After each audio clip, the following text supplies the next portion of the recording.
हर हर महादेव। राधे राधे दोस्तों, कैसे हैं आप सभी। उम्मीद करते हैं आप सभी एकदम बढ़िया होंगे, मजे में होंगे और खुश होंगे और भगवान भोलेनाथ की कृपा आप सभी पर हमेशा बनी रहे।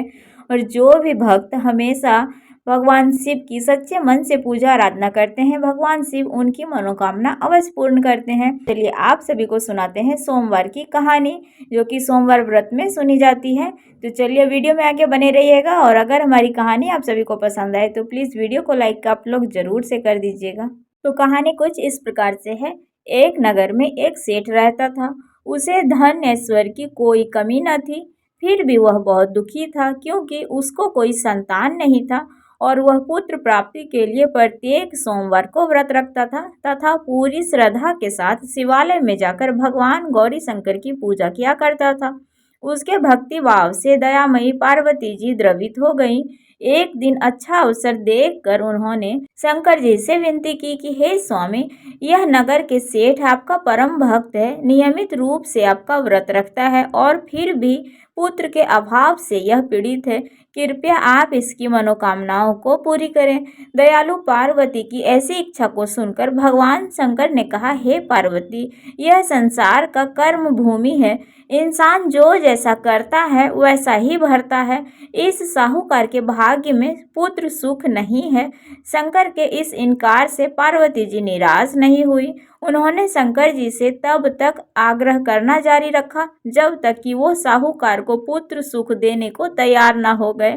भगवान शंकर ने पार्वती जी से कहा, तुम्हारी इच्छा है इसलिए मैं इसे एक पुत्र प्रदान करता हूँ, लेकिन उसकी आयु केवल 12 वर्ष तक ही होगी। संयोग से नगर सेठ गौरी शंकर संवाद सुन रहा था।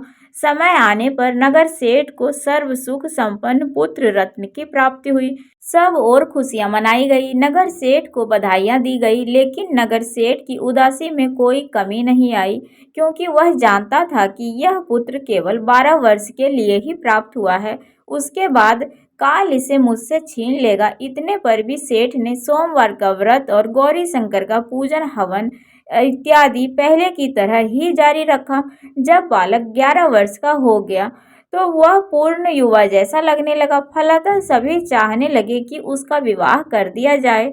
नगर सेठानी जी का भी यही आग्रह था, किंतु नगर सेठ पुत्र के विवाह को तैयार नहीं हुआ। उसने अपने साले को बुलावा भेजा और यह आदेश दिया कि वह पर्याप्त धन लेकर पुत्र सहित काशी के लिए कूच करे और रास्ते में भजन तथा दान दक्षिणा देता हुआ काशी पहुंचकर सर्व विद्या में पूर्ण बनने का प्रयास करे। मामा भांजे काशी के लिए रवाना हुए। हर पड़ाव पर वो यज्ञ करते गए और ब्राह्मणों को भोजन कराते गए, दान दक्षिणा देकर गरीबों को संतुष्ट करते हुए इसी प्रकार वह काशी की ओर बढ़ रहे थे।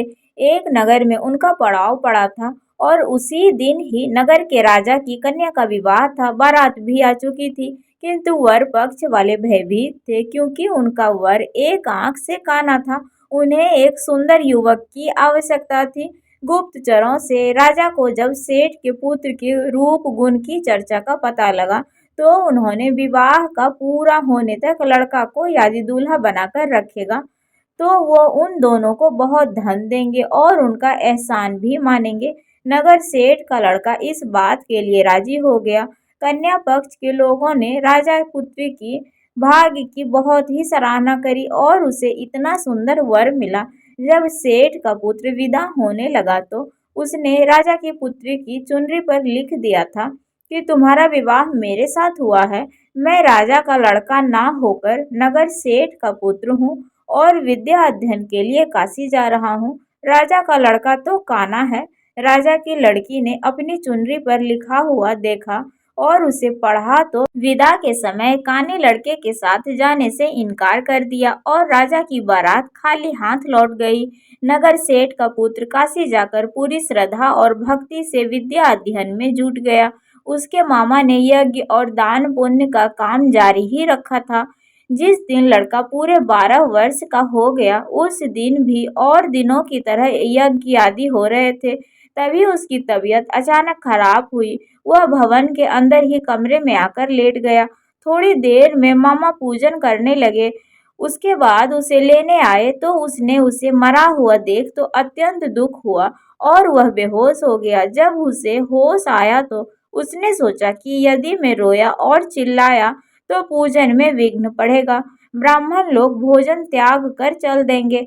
अतः उसने धैर्य रखकर समस्त कार्य को निपटाया और उसके बाद से जो उसने रोना शुरू किया तो सुनकर सभी के हृदय में विद्रन होने लगा। सौभाग्य से उसी समय उसी रास्ते से गौरी शंकर जा रहे थे। गौरी के कानों में वह करुण प्रदान पहुंचा और उसका वात्सल्य से पूर्ण हृदय उनका करुणा से भर गया। सही स्थिति का ज्ञान होने पर उन्होंने शंकर भगवान से आग्रह किया कि वो बालक को आप पुनः जीवित प्रदान कर दें। भगवान शंकर को पार्वती जी की प्रार्थना को स्वीकारनी पड़ी।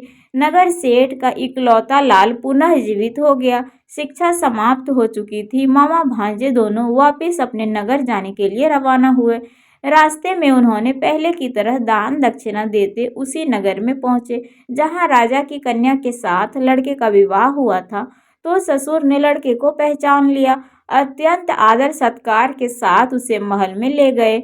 शुभ मुहूर्त निकाल कर कन्या और जमाता को पूर्ण दहेज के साथ विदा किया। नगर सेठ का लड़का पत्नी के साथ जब अपने घर पहुंचा तो पिता को यकीन ही नहीं आया। लड़के के माता पिता अपनी हवेली की छत पर चढ़े बैठे थे। उनकी प्रतिज्ञा थी कि वो वहां से तभी उतरेंगे जब उनका लड़का स्वयं अपने हाथ से उन्हें नीचे उतारेगा, वरना ऊपर से ही छलांग लगाकर वो आत्महत्या कर लेंगे। पुत्र अपनी पत्नी के साथ हवेली की छत पर गया। जाकर माँ बाप के चरण स्पर्श किए। पुत्र और पुत्र वधू को देखकर नगर सेठ और सेठानी को अत्यंत हर्ष हुआ और फिर उसने सब मिलकर पुत्र पुत्र वधू को गृह प्रवेश करवाया और पूर्ण उत्सव भी मनाया। तो इस प्रकार से शिव जी, भोले बाबा और माता पार्वती ने नगर सेठ के लड़के की प्राण को बचाया। तो दोस्तों इस प्रकार से थी भोलेनाथ की कहानी, जो कि सोमवार के दिन अवश्य सुनी जाती है और कथा सुनने से, कथा पढ़ने से अथवा सुनाने से बहुत पूर्ण लाभ मिलता है।